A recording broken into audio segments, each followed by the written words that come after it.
Ce programme vous est offert par UBA. UBA, Africa's Global Bank. Bienvenue dans la deuxième partie de notre émission consacrée à la valorisation des droits des usagers de banque. Après avoir exploré les défis et les enjeux liés à la protection des clients bancaires, nous allons maintenant nous consacrer sur la relation client-banque, la régulation et le cadre légal, l'innovation et la digitalisation et surtout sur les défis spécifiques. Le but étant, en toile de fond, la proposition de solutions concrètes. Restez donc avec nous car nous allons une fois de plus donner la parole à notre invité qui n'est autre que M. Gildas Nzengue. Il est expert en éducation financière, mais aussi et surtout président de l'association gabonaise des usagers des banques. Il nous partagera des conseils pratiques pour que chaque usager puisse devenir un acteur éclairé et protégé dans le monde bancaire.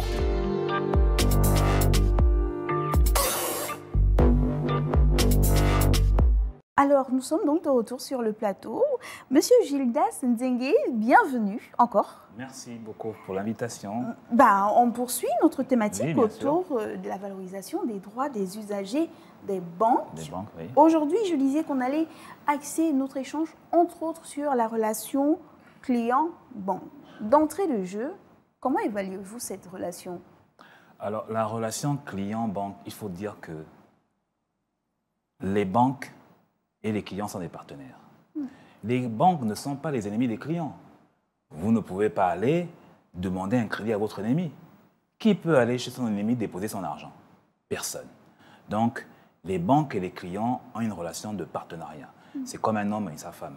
Mais dans cette relation-là, il peut y avoir des incompréhensions, il peut y avoir certainement parfois des disputes, des plaintes.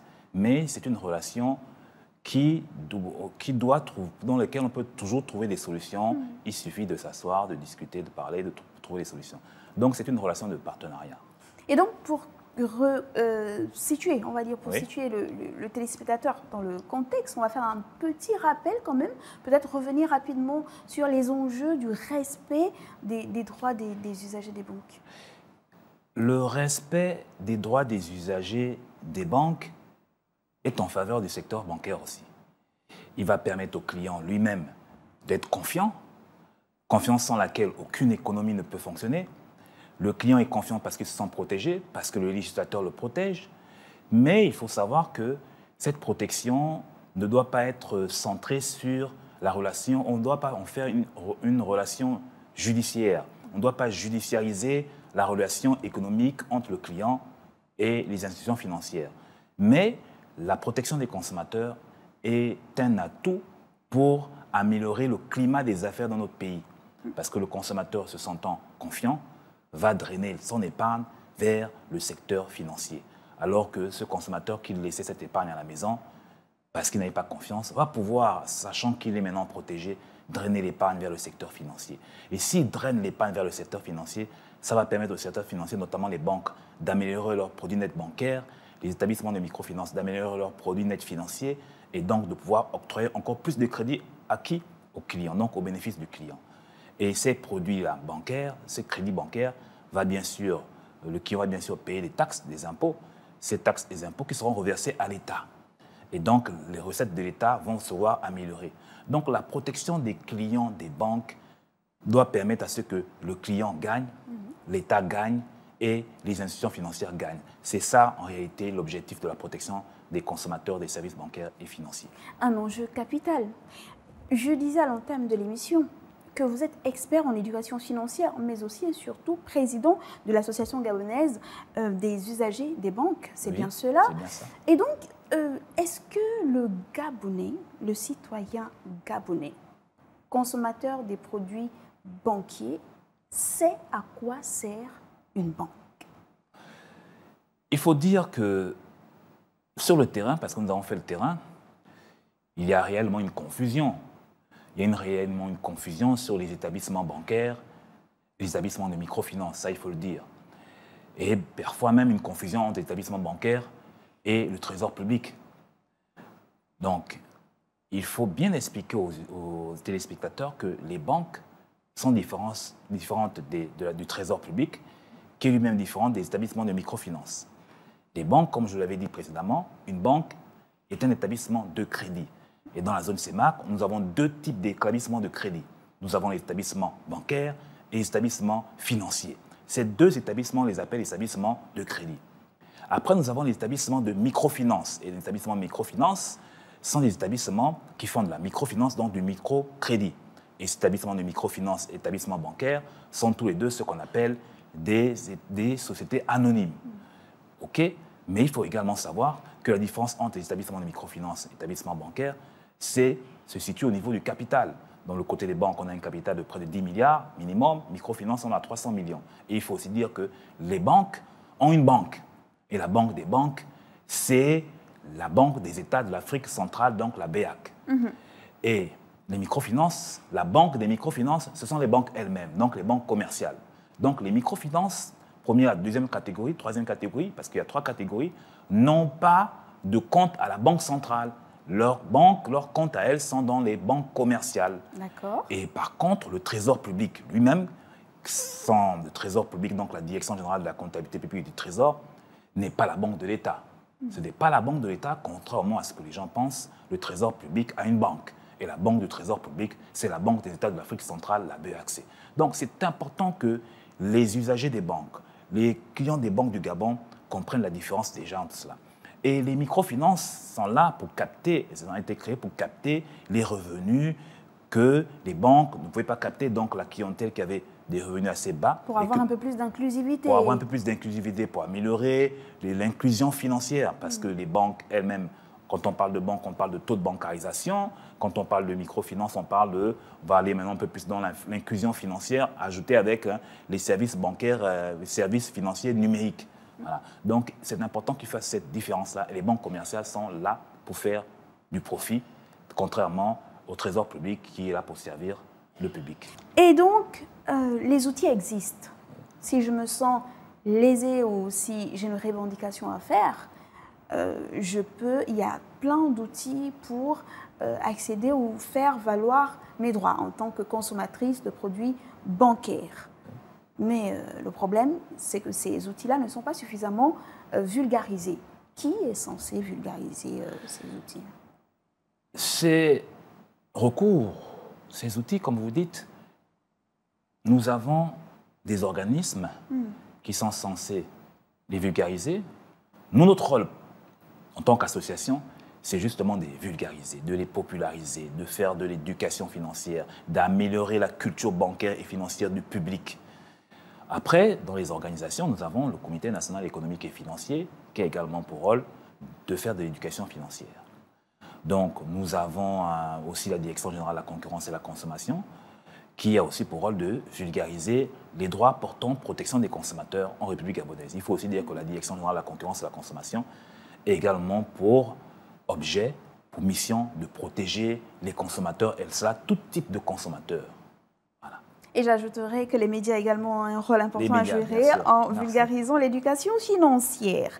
Et donc, vous compariez la relation entre la banque et le client à une relation maritale. J'ai bien aimé l'illustration. Maintenant, on sait que dans ce type de relation, il faut des leviers pour maintenir la confiance. Qu'est-ce que vous proposez pour véritablement asseoir une confiance entre les clients et leur banque? Pour asseoir la confiance, pour améliorer cette confiance-là, il faudrait qu'il y ait un changement chez le client et un changement du côté de la banque. Du côté de la banque, les institutions financières, il faudrait qu'elles prennent en compte les besoins des clients. Les besoins des clients. Elles aient une stratégie centrée client.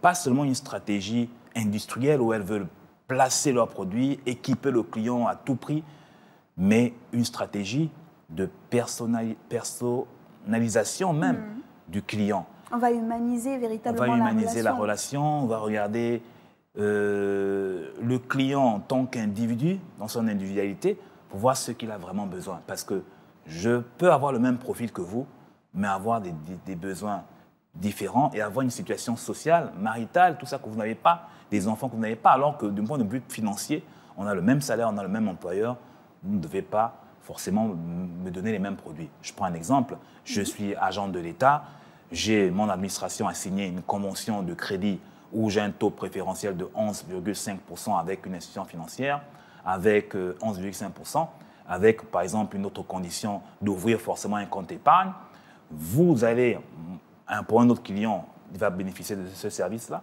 mais pour un autre, la banque devrait regarder si ce client-là a par exemple d'autres produits d'épargne. Pourquoi lui ajouter encore le produit d'épargne qui fait partie du package de la convention, alors qu'il a déjà deux ou trois produits d'épargne qui prouvent qu'il peut recourir, il peut utiliser ces produits d'épargne en cas de difficulté par rapport à son crédit. Donc la banque doit mettre en place des services adaptés. Adaptés à chaque client. Et c'est cela l'un des problèmes. Les banques aussi doivent travailler à telle sorte que les clients, la transparence, c'est très très important. La transparence va améliorer la confiance du client. Un client qui met son argent vers vous, qui vous fait confiance, doit pouvoir vérifier si l'argent, les opérations qu'il effectue sur son compte correspondent à la réalité. Mais pour vérifier, la législation, la réglementation permet à ce que le client puisse vérifier à travers le relevé de compte. Et le relevé de compte doit être remis à tous les clients du secteur bancaire gratuitement. Celui du mois précédent doit être remis gratuitement. Mais si vous allez vers votre banque et qu'elle vous fait payer ce relevé de banque qui doit être gratuit, ben à un moment donné, les clients ne vont pas vérifier leur compte, ils ne sauront pas les prélèvements qui ont été pris à l'intérieur. Et lorsque le client va découvrir qu'en fait ce relevé de compte-là, la banque doit lui donner gratuitement, il va commencer à se méfier de cette banque. Est-ce que c'est ce que dit la loi? La loi ou le c'est ce dit. que vous proposez? La réglementation le dit. D'accord. C'est le règlement COBAC R 2020/06 relatif au service bancaire minimum garanti, c'est-à-dire relatif au service bancaire minimum gratuit, qui a mis à la place 22 services bancaires gratuits que tous les établissements bancaires de la CEMAS doivent offrir à leurs clients, à la clientèle notamment, la remise une fois par mois, gratuitement, sur un support choisi par le client, support papier ou numérique, pour remettre au client son relevé de compte, afin que le client puisse vérifier si les mouvements effectués sur son compte correspondent à la réalité. Madame Ocom, vous imaginez, je prends mon argent, je dépose cet argent chez vous, et je fais des opérations, et au moment où je viens vous demander, est-ce que je peux voir l'utilisation de cet argent, vous me dites non, il faut que je paie. Je me dis, ah ben, mais non, je dois quand même vérifier. C'est compliqué. Voilà, donc ça va fragiliser la confiance. Donc c'est pourquoi on appelle à ce que les banques rentrent dans la transparence. Il y a également l'importance de la rapidité, l'instantanéité. Les clients sont pressés, les clients deviennent de plus en plus exigeants. Avoir un service dynamique. Dynamique, digitalisé aussi, qui va permettre aux clients, dans la banque, d'améliorer le parcours client, de réduire l'effort client. Parce que le client aujourd'hui veut faire moins d'efforts pour bénéficier d'un service ou un produit bancaire. Il doit pouvoir être chez lui et pouvoir faire des transactions depuis son téléphone. C'est cela ce que le client recherche. Là, la personnalisation. Mais là, puisqu'on est dans une relation vraiment client-banque, Oui. vous parlez beaucoup des devoirs des banques pour asseoir véritablement cette relation de confiance, mais les clients aussi ont une responsabilité en tant que clients. Quels sont mes devoirs? Quels sont ces choses-là ou ces outils, ces leviers-là que je devrais mettre en avant pour que ma banque se dise « Ah, Madame Ocom, j'aimerais vraiment qu'elle ne quitte jamais mon établissement ». Le client doit respecter ses engagements. Vous êtes engagé à ouvrir un compte bancaire. Et la convention d'ouverture de compte dit que si vous ouvrez un compte bancaire, vous devez y mettre de l'argent. Donc, vous devez respecter vos engagements. Vous avez sollicité un crédit qui vous a été accordé. Vous devez respecter les engagements de ce crédit en payant les mensualités de manière correcte. Les obligations du client, c'est cela. Être un client, c'est être quelqu'un de responsable. Donc, l'une des obligations des consommateurs, c'est adopter une attitude responsable. Revenons sur la régulation et le cadre légal. La législation actuelle est-elle suffisante? C'est une très bonne question, Madame Ocom. Il n'y a pas de législation en matière de protection des consommateurs au Gabon. Quand je parle de législation, j'entends ici une loi votée par les députés du Gabon portant protection des consommateurs ou un régime portant concurrence. Ça n'existe pas. Mais, par contre, ces textes-là existent déjà. Nous invitons simplement les autorités, respectueusement les autorités, afin qu'elles puissent procéder au déroulement de ce texte en le présentant dans le bureau du Parlement, afin qu'il puisse être examiné et adopté pour le bien-être des consommateurs et pour l'amélioration du climat des affaires dans notre pays. Donc vous parlez de cette loi-là Oui. qui devrait être nationale pour protéger Voilà. les usagers des banques. Mais après, comment on aligne ou comment pourrait-on aligner les pratiques bancaires nationales sur les normes internationales, par exemple? Alors, lorsque je vous ai parlé de loi, il faut déjà savoir que pour la pratique bancaire, nous travaillons avec la réglementation. Et la réglementation, dans la hiérarchie des normes, est supranationale. Donc, elle s'applique directement dans notre pays. Donc, c'est une convention de la CEMAC, qui est Institut de protection des consommateurs. Mais nous souhaitons que notre État, l'État du Gabon, mette sa loi en s'inspirant de cette réglementation-là. Maintenant, vous avez parlé du cadre International. international. Comment aligner ces pratiques-là, ces pratiques nationales, au cadre international? Pour aligner ces pratiques, il faudrait que tous les acteurs de l'écosystème travaillent de manière inclusive. Nous, associations, on va faire notre travail à notre niveau, mais il faudrait que les acteurs de l'écosystème financier, le régulateur, le superviseur, les établissements de crédit, tous, nous puissions travailler ensemble pour permettre de stabiliser, pour améliorer la place bancaire dans notre pays, pour améliorer la confiance. Et je dis toujours confiance sans laquelle aucune économie ne peut fonctionner. Nous ne pouvons rien faire seuls, il faut une démarche inclusive. Gildas Ndengue, vous êtes expert en éducation financière. Vous savez que le monde bouge, tout se digitalise, le numérique est quasiment roi à notre ère. Et donc, les fintechs sont là, à côté des banques traditionnelles. Est-ce que ces fintechs-là garantissent les mêmes droits que les banques dites traditionnelles aux consommateurs? Alors, les fintechs, on en a une, par exemple, au Gabon. Et ces fintechs-là, elles ont un statut qu'on appelle d'établissement de paiement. Ces fintechs-là, ce sont des établissements, services financiers, elles rendent des services financiers numériques. Elles ont le statut d'établissement de paiement. C'est le statut que la CEMAC leur a donné. Et en tant que statut d'établissement de paiement, elles font partie de ce qu'on appelle des établissements assujettis. Assujettis à qui? À la COBAC. Donc, la réglementation de protection des consommateurs des services bancaires, elles sont assujetties à cette réglementation-là. Donc, l'ensemble des clients de ces fintechs-là peuvent appeler ces lois-là pour évoquer ces lois-là, pour pouvoir exiger une réclamation à être remboursée par rapport à une réclamation qu'ils auraient pu avoir. D'accord. Puisqu'on parle de nouvelles technologies, dites-nous, est-ce que ou comment est-ce que ces nouvelles technologies-là peuvent véritablement asseoir ou renforcer la transparence ou disons la transparence dans le fonctionnement des banques pour ce qui est de la protection des consommateurs? Elles peuvent renforcer la transparence parce qu'elles peuvent faciliter la comparaison des services bancaires de manière numérique. Il suffira aux banques de présenter d'une institution, de mettre en place un tableau comparatif des services bancaires à la disposition des clients et qui pourraient vérifier quel est le service bancaire, quelle est la tarification bancaire qui pourrait les intéresser et pourront choisir leur banque.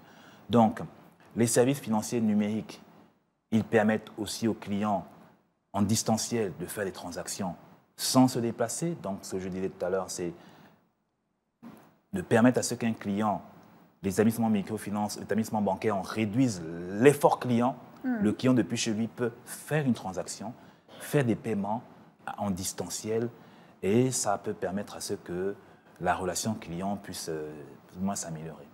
Comment est-ce qu'on peut lutter, Monsieur Gildas Ndengue, comment on fait pour lutter contre les pratiques abusives? Vous en avez cité quelques-unes. Moi, je vais vous parler des frais cachés ou les ventes forcées de produits financiers. Comment on fait pour lutter contre ce type de pratiques?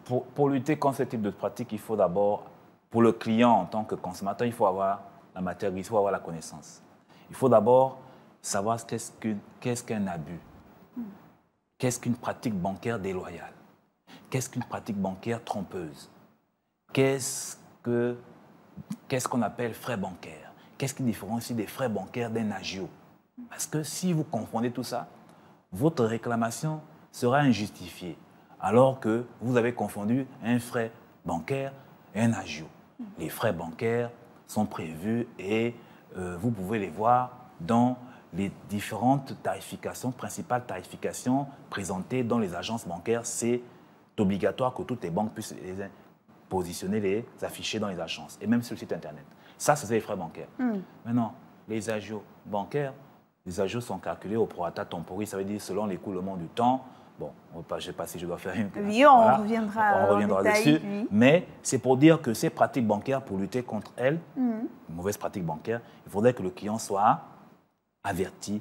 Et je prends un exemple. Je vous ai cité les services bancaires minimum garantis, gratuits, supposons qu'une banque fait payer l'un de ses services. On va appeler ça alors un service, une pratique bancaire abusive. Oui. Pourquoi? Parce que ce service fait partie d'un service gratuit et la banque l'a prélevé. Donc, on pourra considérer que c'est un service bancaire gratuit. Le client pourra demander à être remboursé par la banque. Donc, au centre de tout ça, la connaissance, il faut rechercher l'information, il faut vouloir connaître cette information-là. Quels sont aujourd'hui les défis, selon vous, les défis à relever pour garantir un traitement équitable des clients en situation de surendettement ou de fragilité financière? Les défis, premièrement, c'est que les banques doivent respecter les principes de protection des consommateurs qui sont au moins 7. L'un des principes, c'est prévenir la prévention contre le surendettement. Parfois, les clients sont endettés par les établissements bancaires. Parce qu'un établissement bancaire qui a mal monté son dossier de crédit, il a même mal calculé la capacité d'endettement du client. Cette capacité d'endettement du client est en dessous de son engagement. Ben, le client va se retrouver dans une situation de surendettement. Okay? Donc, le rôle des banques, si le client se trouve en situation de surendettement, ça peut avoir un impact sur sa vie personnelle. Il peut quitter la maison, il peut fuir la maison. Ça a un impact sur les enfants, sur sa famille. Donc, ça a un impact sur la société. Ça peut entraîner une forme de précarité. Ça peut entraîner une forme de précarité. Donc, les banques ont cette obligation-là, dans les principes de protection des consommateurs des services financiers, de faire de la prévention contre le surendettement. Voilà. Avant de nous séparer, Gildas Nzengue, la question de l'internaute, c'est celle de Théo, quelque part au Sénégal. Théo dit, si je suis au Gabon et je veux adhérer à votre association, comment est-ce que je fais? Alors, il suffit de partir, aller sur Internet, nos sites Internet, semeducfin.com, c'est SEM, c'est S-E-M-E, D-U-C-F-I-N.com, semeducfin.com, qui signifie Semaine de l'éducation financière, qui est notre activité phare que nous faisons chaque année au mois de mars. Il va sur ce site internet, il clique sur ce site, il verra, il y a un formulaire. Il pourra télécharger le formulaire d'adhésion et adhérer et nous le renvoyer. Ou s'il souhaite, il pourra directement adhérer sur internet parce qu'il y a un format qui permet d'adhérer directement à l'Association gabonaise des usagers des banques. Merci, M. Gildas Nzengue, pour cette magnifique émission. On avait vraiment l'impression d'être en plein cours d'éducation financière et j'indique aux téléspectateurs qu'on aura l'occasion de revenir sur des aspects bien spécifiques de ce que vous nous offrez comme sensibilisation. Alors, je rappelle que vous êtes expert en éducation financière, mais aussi président de l'Association gabonaise des usagers des banques. Avec vous, nous avons échangé durant 2 numéros sur une question centrale, comment valoriser les droits des usagers des banques. Vous nous avez répondu qu'il faut beaucoup éduquer, mettre au cœur la transparence également, oui, et avoir une relation assimilée à une relation maritale où règne la confiance entre les banques et leurs clients. Merci d'avoir répondu à notre appel. Merci à Gabon 24 pour votre invitation. Ainsi, valoriser les droits des usagers des banques nécessite une approche collaborative entre les institutions financières, les régulateurs et les usagers eux-mêmes. L'amélioration de la transparence, l'accès à l'information claire et le renforcement des recours en cas de litige sont essentiels pour instaurer une relation de confiance durable. En tant qu'usagers, nous avons le rôle ou un rôle à jouer. Mieux comprendre et connaître nos droits, les revendiquer et rester vigilants face aux pratiques bancaires. De leur côté, les banques ont tout intérêt à s'engager dans une démarche proactive pour répondre aux attentes légitimes de leurs clients. Clin d'œil particulier à UBA Gabon. C'est dans cet équilibre qu'on pourra parler d'inclusion et de respect, d'éthique et d'une relation où tout le monde s'y retrouve véritablement. Merci de nous avoir suivis pour cette émission. À très bientôt. Et surtout, n'oubliez pas que le temps de la réflexion est une économie de temps.